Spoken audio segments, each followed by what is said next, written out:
antibióticos en pediatría, particularmente de los antibióticos. Es importante los antibióticos porque a veces el mal uso de los antibióticos, en términos generales, su mal uso, hace que, digamos, haya una resistencia, y lo cual es terrible y encarece mucho el tratamiento.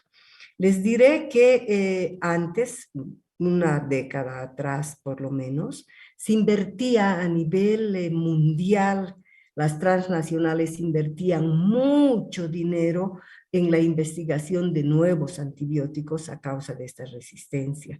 Pero esto ha parado y ha disminuido mucho debido a que estas transnacionales ahora lo que les interesa es el manejo económico. Y entonces ellos están invirtiendo su dinero en otras cosas que no son antibióticos y que les resulta mucho más rentable a ellos. Por ejemplo, en las estatinas, en el colágeno, en estas otras cosas que son de menor importancia, que sin embargo se maneja y mueve mucho de la economía mundial. ¿Ya? Entonces, esa es una de las razones que nosotros aprendamos a hacer un manejo racional y cuidadoso de los antibióticos en pediatría. Entonces, chicos, vamos a continuar con esto y vamos a ver un poquito de lo que ha sido la historia de los antibióticos. Fíjense, antes de 1928, la medicina era totalmente empírica, no había una mortalidad inmensa por los procesos infecciosos. Acuérdense de las grandes epidemias que ha habido en el mundo, donde se arrasaban comunidades, se terminaba, se diezmaba poblaciones por diferentes enfermedades como el cólera, la fiebre bubónica, estas neumonías por la pulga, etcétera, etcétera. La difteria, el tétanos, etcétera, han sido enfermedades que han diezmado a la población, ¿no? Más o menos alrededor de 1928, surge un acontecimiento que va a dividir, digamos, la historia de la medicina antes de la era de los antibióticos y después de la era de los antibióticos. Hablamos antes de la era de los antibióticos porque antes de esta fecha, como les decía, las enfermedades generalmente se atribuían a razones místicas, espirituales, demoníacas, que ha sido por maldiciones, etcétera. Un sinfín, no se tenía claro que existían gérmenes que eran la causa de la producción de estas enfermedades, ¿no? Entonces, y también el tratamiento era tan empírico, acuérdense que se hacían sangrías, que lo que hacía más bien era empeorar a los pacientes, porque esos pacientes que estaban tan mal, encima les hacían sangrías, flebotomías, y les sacaban la sangre y terminaban de morirse. Más bien, ¿no es cierto? Utilizaban las sanguijuelas, una serie de preparados, etc. Por eso que los libros en la antigüedad están tan descritos, chicos, tienen bien conocido cómo era todo el transcurrir de la enfermedad y conocían muy bien desde el periodo prodrómico de una determinada enfermedad, cuánto era su periodo de incubación, cuánto duraba la fase de estado, cuánto la de recuperación, etcétera, y más o menos en qué temporada, a cuántos días moría el paciente. Por eso que en las neumonías se sabía que alrededor del 9º día, si no moría para el 9º día, generalmente quería decir que se vivía y era porque tenía un buen sistema defensivo, nada más, y eran los menos, ¿no? Pero a partir de esta fecha ya se ingresa en realidad a partir del 40 a esta etapa que es la era de los antibióticos y que ha cambiado radicalmente la historia. Fíjense el 28, usted decía, es familiar para ustedes este nombre de Alexander Fleming, que era un científico, era bioquímico, era médico, inglés él, y trabajaba en el hospital St. Mary's Hospital, donde tenía un laboratorio grande. Y él hace un determinado día una observación que una placa de cultivo de hongos del género Penicillium cae en forma accidental sobre una capa Petri de estafilococos. Y entonces en el lugar donde cayó este cultivo de hongos Penicillium, los estafilococos mueren y hacen un halo redondo de muerte. Entonces eso ve en forma accidental y queda asombrado y dice, ¿qué habrá pasado? ¿Por qué esto ha matado a estos estafilococos? Y entonces esta fue la primera observación que dio el inicio, digamos, de la síntesis de los antibióticos, y a partir de ahí vuelve a repetir esto, pero ya no de forma accidental, sino en forma, digamos, ya a la fuerza, ¿verdad? Entonces, repite, y en cada episodio de repetir, ve que ocurre siempre lo mismo. Existe un halo.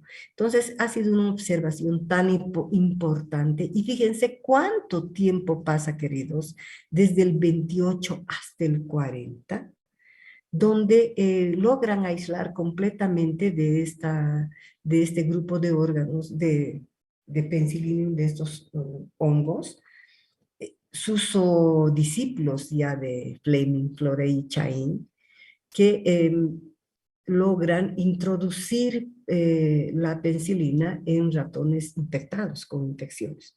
Ratones terriblemente infectados, les ponen la penicilina y ven respuestas muy buenas. Al otro año, el 41, sigue todo este procedimiento en Inglaterra, en Oxford. Se utiliza por primera vez en un ser humano.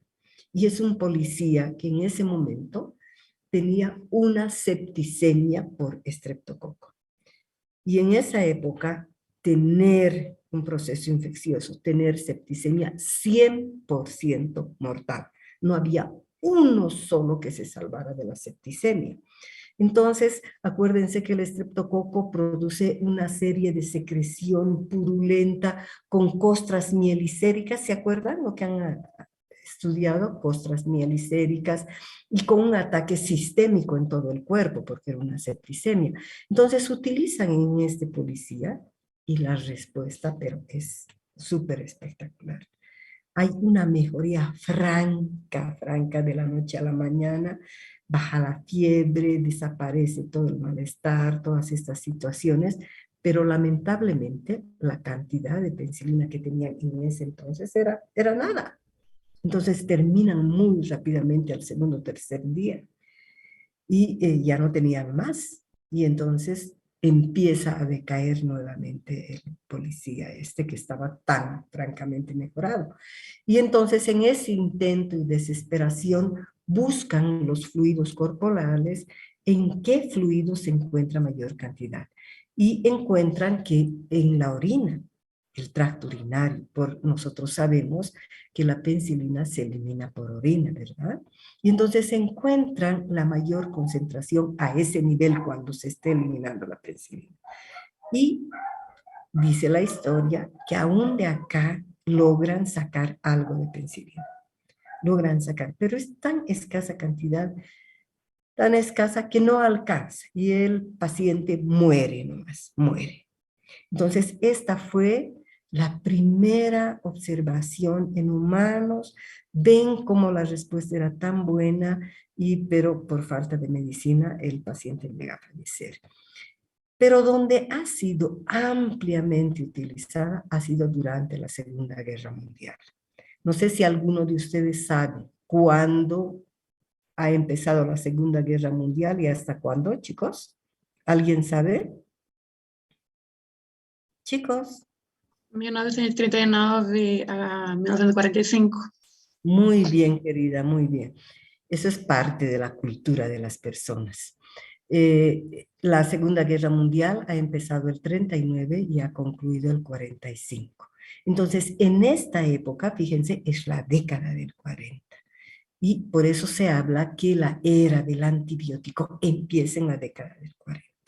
porque allá se utilizó, pero amplia mano, ya sintetizaban cantidades grandes y como conejillos de indias fueron todos estos pacientes, porque acuérdense, han debido ver documentales, cómo eran los hospitales en esa época, eran galpones gigantes con cientos y cientos de camas uno al lado de otro, donde se hacían la cirugía, ahí mismo se amputaba el rojo vivo y había fallecidos, pero ahí empiezan a utilizar y con una eficacia increíble, increíble, ¿ya?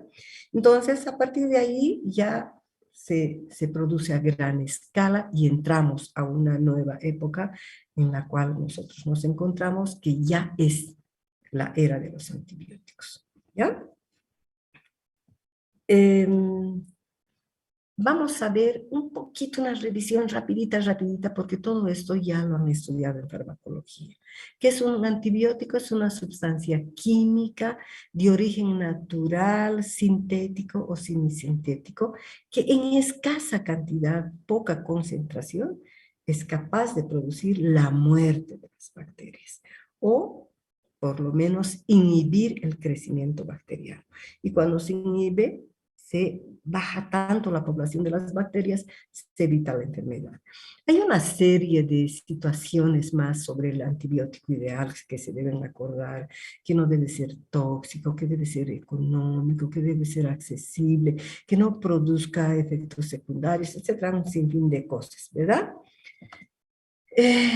Aquí vamos a ver algo bien importante, que es el mecanismo de acción de los antibióticos.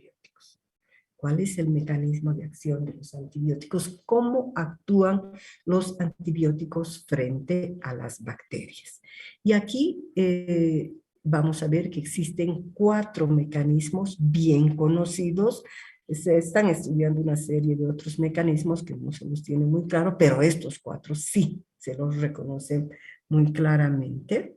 Y el primer mecanismo es probablemente porque es para los primeros antibióticos que se sintetizaron.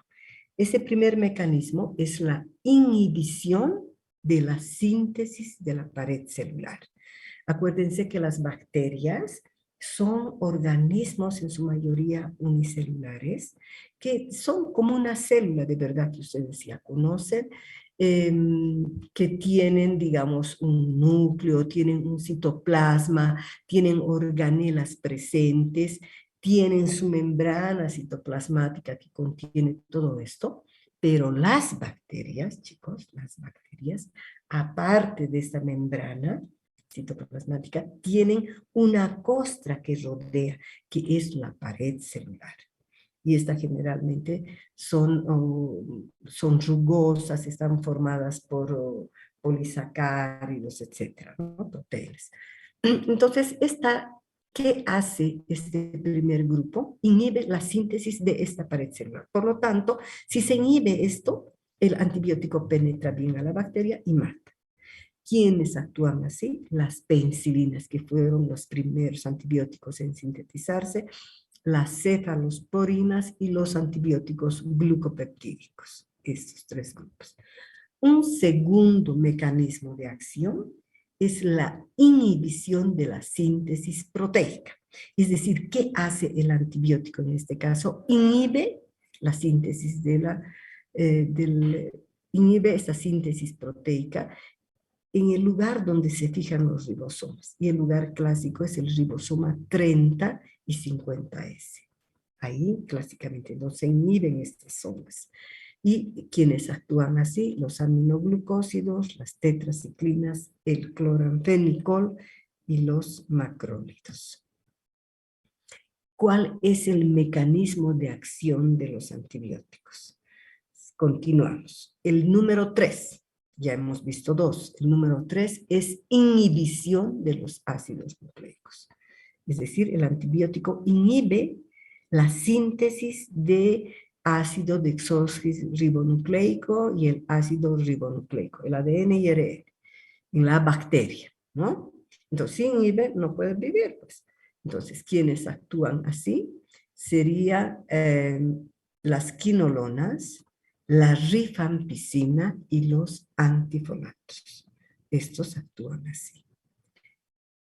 Luego tenemos la afectación de la membrana citoplasmática. La afectación de la membrana citoplasmática, esta membrana que está en el interior de la pared, se afecta, cambia su permeabilidad, entonces no puede, digamos, ingresar adecuadamente o, digamos, se pone muy débil y ingresa grandes cantidades del antibiótico y mata a la bacteria. Y así es la polimixina. Esos son los 4 mecanismos más conocidos. El espectro de acción de los antibióticos es otra de las características que estudiamos. Y sabemos que hay antibióticos que tienen un espectro reducido y otros que tienen un espectro ampliado grande. ¿Cuáles son los que tienen espectro reducido? Aquellos antibióticos que son activos contra uno o muy pocas bacterias. Así, unito o más. Y son los clásicos y genéticamente sirven así para un grupo reducido. Las penicilinas que actúan sobre gram positivos, la eritromicina en su mayoría que actúa sobre gram positivos, la gentamicina que es exclusivo de gram negativos, kanamicina, etcétera, gram negativos, ¿no? Y aquellos antibióticos que tienen un espectro amplio, es decir, que son capaces de matar a muchas especies de bacterias, no solo una, como en este caso, sino, por ejemplo, las tetraciclinas que actúan gram positivos, gram negativos, borrelia, clamidia, el cloramphenicol que actúa gram positivos, gram negativos, pseudomonas, actúa sobre los anaerobios, es impresionante. Lo mismo podemos hablar de las quinolonas y del cotrimoxazol, que tienen acción sobre muchas especies de bacterias. Otra de las situaciones que debemos tomar en cuenta es, cuando hablamos de tipos de antibiótico, ver si estos son bactericidas o son bacteriostáticos. Su nombre nos está indicando, bactericidas.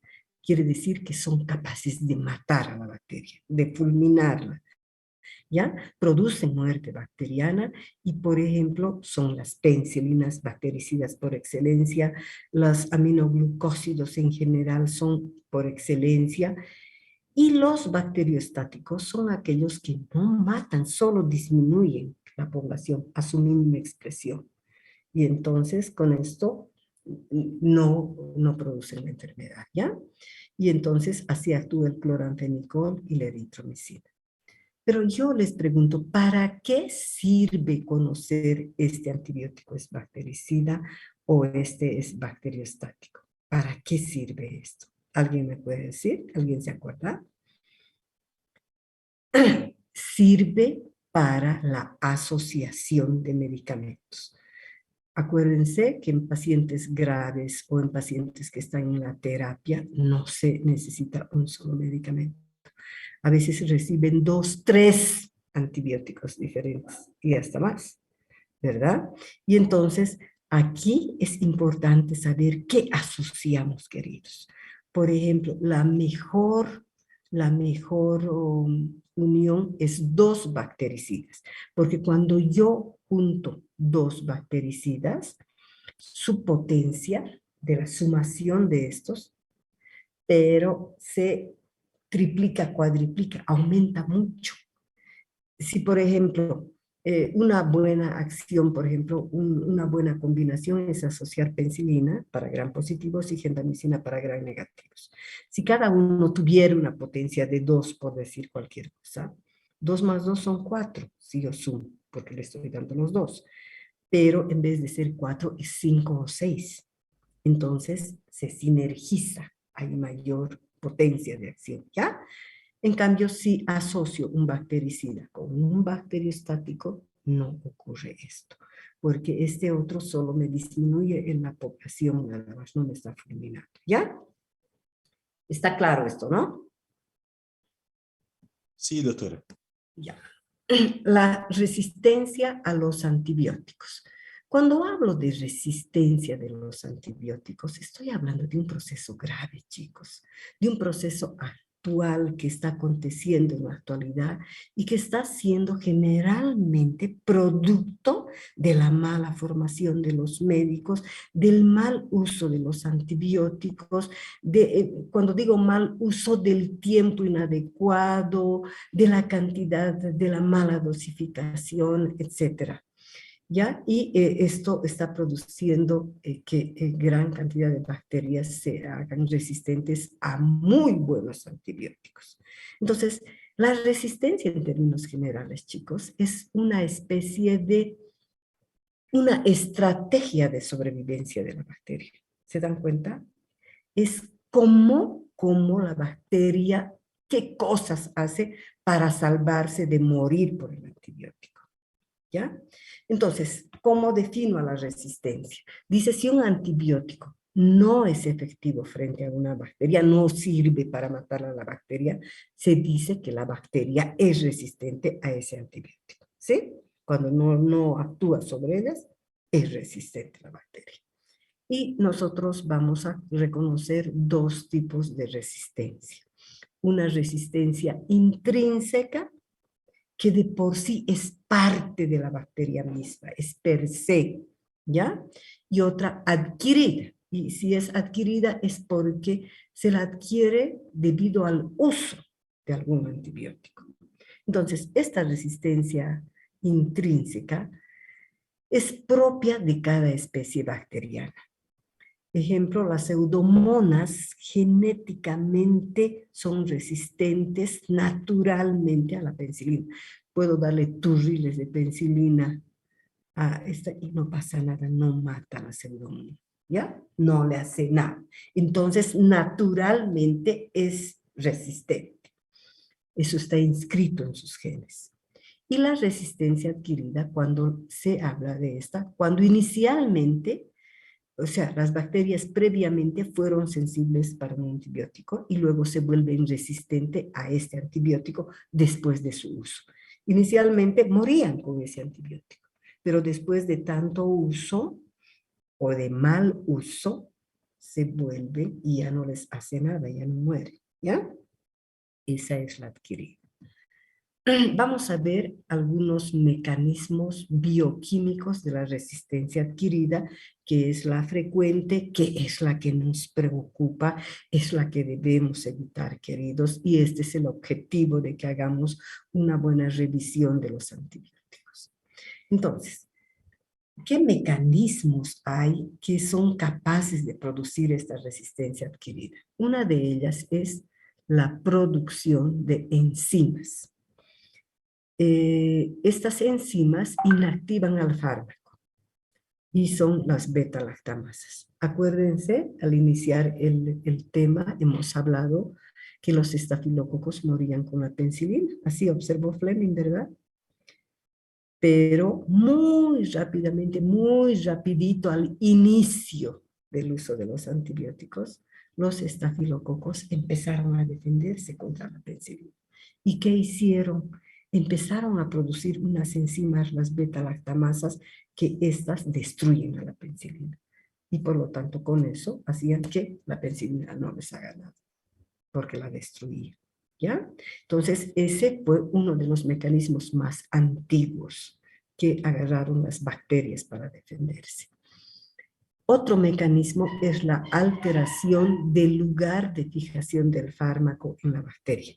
Hemos dicho que estas se fijan en el ribosoma 30 y 50S, pero aquí las bacterias cambian el lugar y lo ponen al 70S y por lo tanto el antibiótico no tiene la llave para penetrar, porque tenía solamente para el 30 y 50S, pero para el 70 no tiene, entonces no puede penetrar. ¿Ya? Entonces cambian, alteración de su fijación de esto.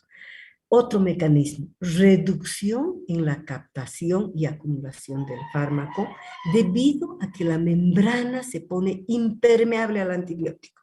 Es decir, hay un cambio estructural en la membrana celular de la bacteria. Esta se vuelve impermeable y no permite que ingrese dentro de la bacteria el antibiótico. Por lo tanto, se queda afuera y la bacteria feliz no muere, ¿no? Otro mecanismo son los cambios en las vías metabólicas bacterianas. Las vías metabólicas de la bacteria se alteran y así actúa el cotrimoxazol. Seguimos con el mecanismo de la resistencia adquirida. Pero fíjense, para esta resistencia adquirida, queridos, el principal estímulo para el desarrollo de resistencia adquirida es la utilización del propio antibiótico. Porque si no utilizáramos, no se pusieran en contacto las bacterias y no hubiera resistencia, pero fundamentalmente el mal uso de esta antibiótico hace. Por ejemplo, que el médico recete bien, dosifique bien y el tiempo, pero que el paciente al tercer día o segundo día se sienta bien y suspende el tratamiento. O a veces, porque son amigos, los médicos le regalan, cómprate unas 5 de esto, no le dan, digamos, para los 7 días que dure el tratamiento. O puede ser lo más grave y lo más frecuente, chicos, es que aquí lamentablemente los pacientes se van directamente a la farmacia. Y en las farmacias no muy reconocidas, no muy serias, que hay en la periferia, en la cancha, en todo lado, ahí vende una vendedora, no vende la bioquímica. Y ni siquiera la bioquímica es médico, no tiene criterio para decir, ¿no es cierto? No son, en vano les decimos doctores, pero no tienen ni idea. Lo más grave es que atienden las vendedoras, que muchas veces no son ni bachilleres y que les enseñan y les dicen, si tiene fiebre les das esto, y les das un antibiótico y les das 1 o 2, así, para descargarse. Entonces, ahí estamos utilizando, estamos haciendo. Entonces, esta mala utilización del antibiótico hace que haya una presión selectiva sobre las bacterias, se seleccione, ocasionando el desarrollo de mecanismos de resistencia para sobrevivir, ¿ya? Esta resistencia adquirida, chicos, implica genes, y estos genes van a codificar la resistencia y están localizados en cromosomas o plasmidios de las bacterias. Entonces, fíjense, esto a veces, digamos, si esta es una bacteria y esta es otra bacteria, y a veces se ponen juntas 2 bacterias. Esta estuvo en contacto con antibiótico y esta no. Pero al ponerse así juntas, ellas intercambian material genético, intercambian todo. Y al intercambiar esto, intercambian plasmidios. Y hay mutaciones y esta bacteria que no tuvo nada que ver con el antibiótico se vuelve resistencia porque esta le pasó esos plasmidios, ¿ya? Ahora vamos a aterrizar, queridos, y vamos a ver un poco de los antibióticos que inhiben la síntesis de la pared celular, ¿ya? Antibióticos que inhiben la síntesis, ya sabemos cuáles son. Acuérdense, la pared celular es esa costra que está por fuera de la bacteria. Estos antibióticos son los beta-lactámicos. Si se acuerdan de farmacología, estudiábamos el anillo beta-lactámico, ¿verdad? Que era así. Entonces, ese es el denominador común que tienen todos estos antibióticos. Los beta-lactámicos son las penicilinas, las cefalosporinas, los glucopeptídicos, y hay otros glucopeptídicos nuevos también, ¿no es cierto? Toditos tienen el anillo beta-lactámico y toditos actúan inhibiendo la síntesis de la pared celular. Ahora, vamos a ver aquí, queridos, aterrizando más todavía, solo al grupo de las penicilinas. Y aquí, una de las características fundamentales que tienen que recordar, queridos, es que las penicilinas son estrictamente para bacterias gram positivas. Recordarán ustedes cuáles son las bacterias gram positivas y eso tienen que conocer, queridos, porque de acuerdo a ese conocimiento que ustedes tienen, esta es gram positiva, esta es gram negativa, ustedes van a poder elegir el tipo de antibiótico. Y entonces decimos, en términos generales, las penicilinas actúan sobre las bacterias gram positivas. Ahora, ¿cuántas clases de penicilinas existen? Existen las penicilinas naturales y las penicilinas semisintéticas. Las naturales son las que se sintetizaron al inicio de la década del 40. Y las semisintéticas son posteriores, Entonces tenemos a la penicilina. Las penicilinas G o benzilpenicilinas. No se angustien, yo me acuerdo que cuando estudiaba por primera vez farmacología y cuando leía penicilina G o benzilpenicilina y leía un libro y aquí decías penicilina G, y en el otro libro que leía benzilpenicilina y me hacía una confusión y yo sufría. Entonces, es sinónimo, es lo mismo decir penicilina G o benzilpenicilina, es sinónimo, ¿ya? Y entonces, estas penicilinas pueden ser penicilina G sódica. Basta que sea sódica, esa es de acción inmediata, es de acción rápida, actúa inmediatamente y es por la vía endovenosa y me hace un pico gigante en el torrente sanguíneo. Tengo a la penicilina G procaínica, que es de uso intramuscular y es exclusivo, no, jamás por la sangre, y es de acción intermedia porque dura 12 horas. En cambio, la sódica me dura de 4 a 6 horas como máximo, y esta dura 12 horas.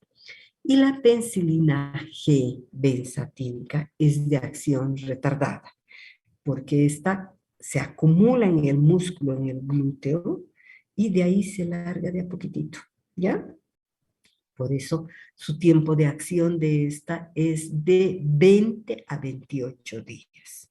¿Ya? Son entonces esos tres tipos de penicilina: de acción rápida, de acción intermedia y de acción retardada. Y luego el segundo grupo son las penicilinas semisintéticas. Les he dicho que estas son posteriores, ya. Posteriores más o menos se han sintetizado en la década del 60, 70. Y tenemos a las penicilinas de amplio espectro, son semisintéticas. La primera en sintetizarse de estas fue la ampicilina. Y la segunda, más o menos al inicio del 70, ha sido la amoxicilina. Esas son las de amplio espectro. Y las penicilinas resistentes, son aquellas que actúan contra estas enzimas que producen el estafilococo, contra las beta-lactamasas. ¿Ya? O sea, están rompiendo a esa enzima, esa penicilinaza. Y son la dicloxacilina, oxacilina, cloxacilina, etc. Entonces son estos dos grupos. Esta es un cuadro de la clasificación de las penicilinas. Bueno, aquí vamos a hablar, queridos, de la penicilina G sódica. La penicilina G sódica, ya hemos dicho, es una penicilina de acción rápida, de acción de inmediata. Por lo tanto, si alguna vez alguien les pregunta a un docente, a alguien les dice en qué situaciones yo debo utilizar la penicilina sódica, yo tengo que contestar: se utiliza exclusivamente en casos graves. ¿Dónde están los pacientes graves? Están internados en los hospitales. Por lo tanto, su uso es intrahospitalario. Intrahospitalario. Y si mi paciente está grave, yo necesito actuar inmediatamente, la vía de administración no será por el músculo, no voy a esperar horas. Tengo que actuar inmediatamente y entrar a la vena. Por eso son de uso endovenoso exclusivos, intrahospitalarios y casos graves. ¿Ya? Eso es lo correcto y lo primero que tienen que saber. La dosis, fíjense, es un abanico grande, de dosis tan chiquititas como son 100.000 unidades internacionales, hasta dosis grandes como 500.000 unidades internacionales, kilo peso día, todito, 100.000, 200.000, 500.000, es kilo peso día, cada 4 a 6 horas por la vía endovenosa, y hemos dicho, por la vía endovenosa, ¿ya? ¿En quiénes utilizamos 100.000? Generalmente en recién nacidos y en problemas muy suaves. Ese mi recién nacido está, digamos, con una cánula en el ombligo y siempre se pone de prevención y ahí utilizamos dosis bajas. O una sífilis congénita, la inaparente, se puede utilizar dosis bajas, ¿ya? Pero 200.000 unidades internacionales, queridos, es la dosis conocida, por ejemplo, para manejar ya un cuadro severo, una neumonía, por ejemplo, una neumonía por neumococo o por otro germen. 200.000 unidades internacionales, kilo peso día cada 4 a 6 horas. Y 500.000 unidades internacionales voy a utilizar en las infecciones más graves que experimenta el ser humano. Ustedes ya saben cuáles son las más graves. Gravísimas, por ejemplo, es una septicemia, porque el germen está circulando en todito el cuerpo y está anidando y contaminando todos los órganos. Esa es una septicemia, es multisistémico, ¿no es cierto? En una meningitis, en una meningoencefalitis, en casos así graves, una neumonía en su etapa inicial, estoy autorizada para utilizar estas dosis así altas. Sin embargo, chicos, estas dosis así tan amplias, desde 100.000 a 500.000, no las muestra toda la literatura de pediatría. Pero, por ejemplo, hay un libro de Jesús Kumate, que soy yo una fanática de ese autor. Jesús Kumate y Gonzalo Gutiérrez son los infectólogos más grandes del mundo de infectología pediátrica. Son mexicanos. Espero que no hayan fallecido porque al doctor Gonzalo Gutiérrez yo lo he conocido. Ya era mayor cuando lo conocí hace bastante tiempo, pero sus libros son maravillosos de infectología. Y él comenta en su libro y dice que en situaciones gravísimas de septicemia, de cuadros así severísimos de meningoencefalitis, utilizaban hasta 1.000.000 kilo peso el primer día. Pero es el único que menciona eso, la mayoría de la literatura, por eso yo les pongo lo que está en la mayoría de la literatura. ¿Ya? Y para hacer este tema yo he revisado como unos 5 libros, chicos, de antibióticos en pediatría. Entonces, ¿en qué casos voy a utilizar la penicilina G sódica? En casos como, por ejemplo, una neumonía por neumococo. Es la principal indicación, chicos. Neumonía por neumococo, que es el Streptococcus pneumoniae, ¿no es cierto? Es su otro nombre. O el Streptococcus agalactiae, otro simple, en caso de una difteria, el Corynebacterium diphtheriae, el tétanos, el Clostridium tetani, son gérmenes y son enfermedades que su indicación exclusiva y número 1 de excelencia es la penicilina sódica. Es su indicación, es penicilina, no es otro, es penicilina. Septicemias por estreptococo, sífilis congénita, les vuelvo a repetir. ¿Por qué se da en sífilis congénita por la vía endovenosa al recién nacido? Porque este recién nacido puede hacer muy rápidamente una encefalitis. Y entonces ninguno de los antibióticos atraviesa tan bien como la penicilina sódica la barrera hematoencefálica. Entonces esta atraviesa muy bien, por eso se da.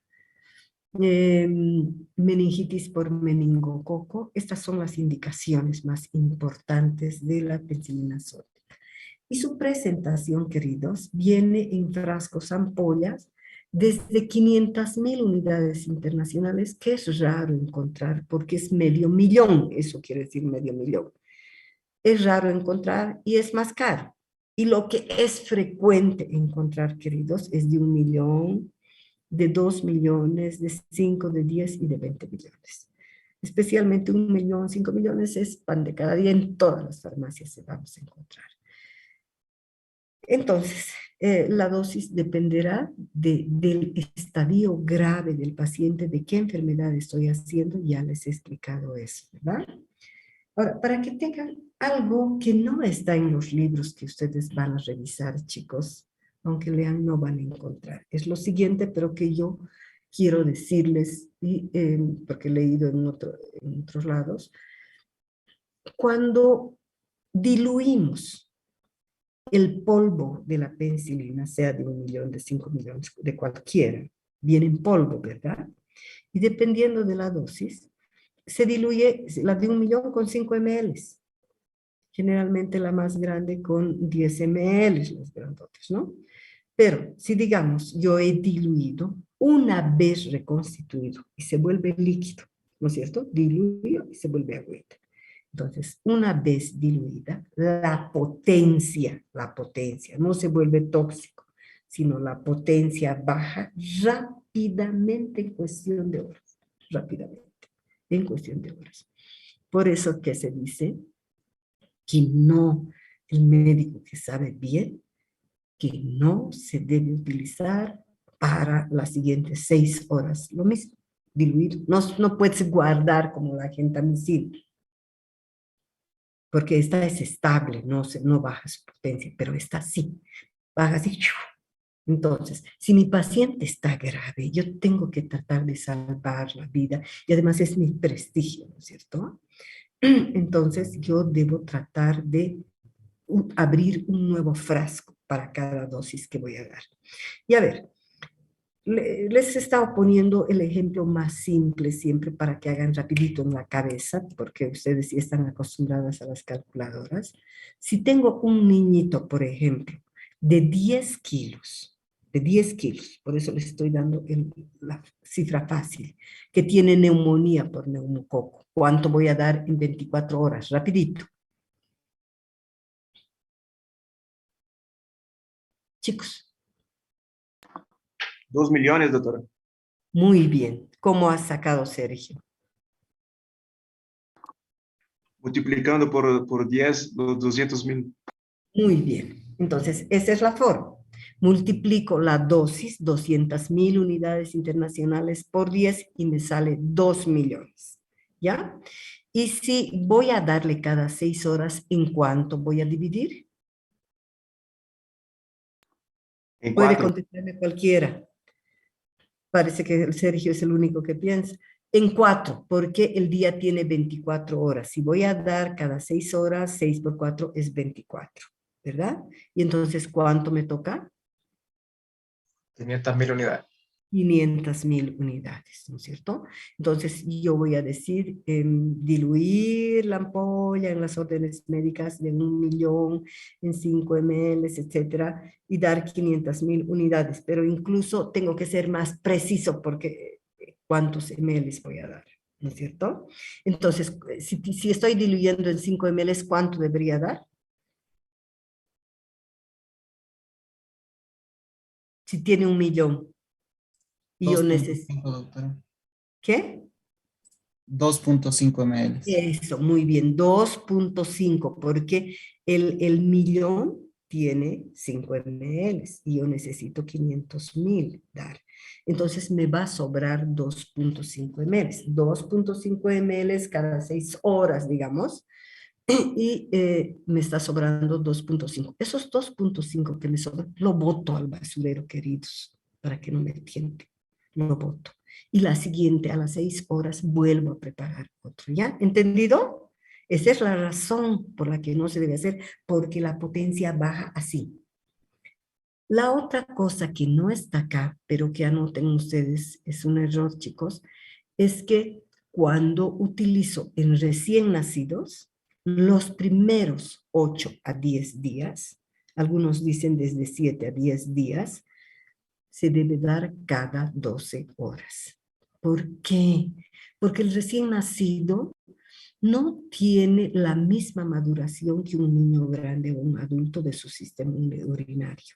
Entonces, es inmaduro los riñones son inmaduros, ese sistema urinario, y concentran la penicilina.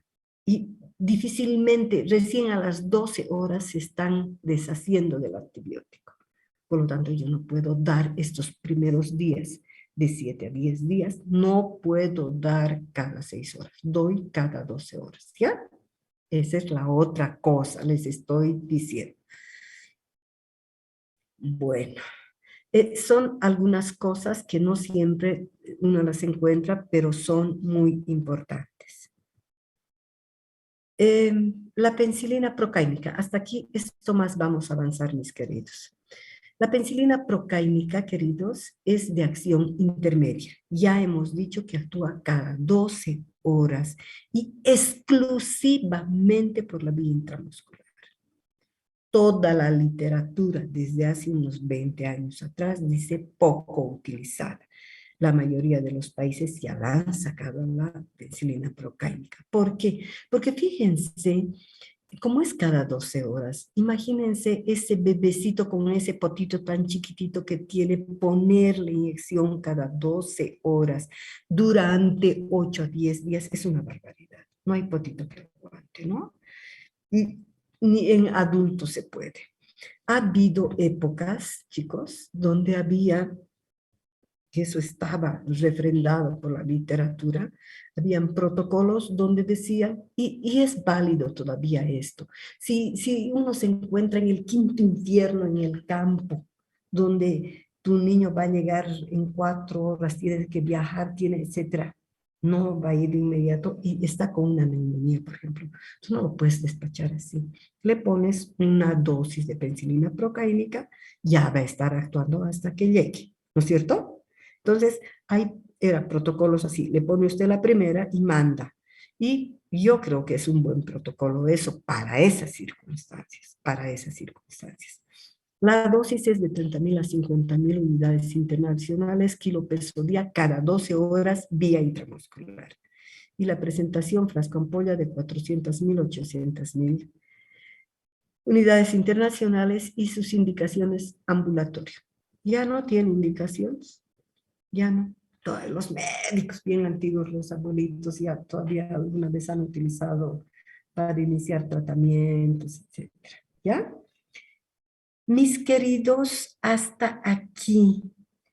No sé si tienen ustedes alguna pregunta. Vamos a quedar acá.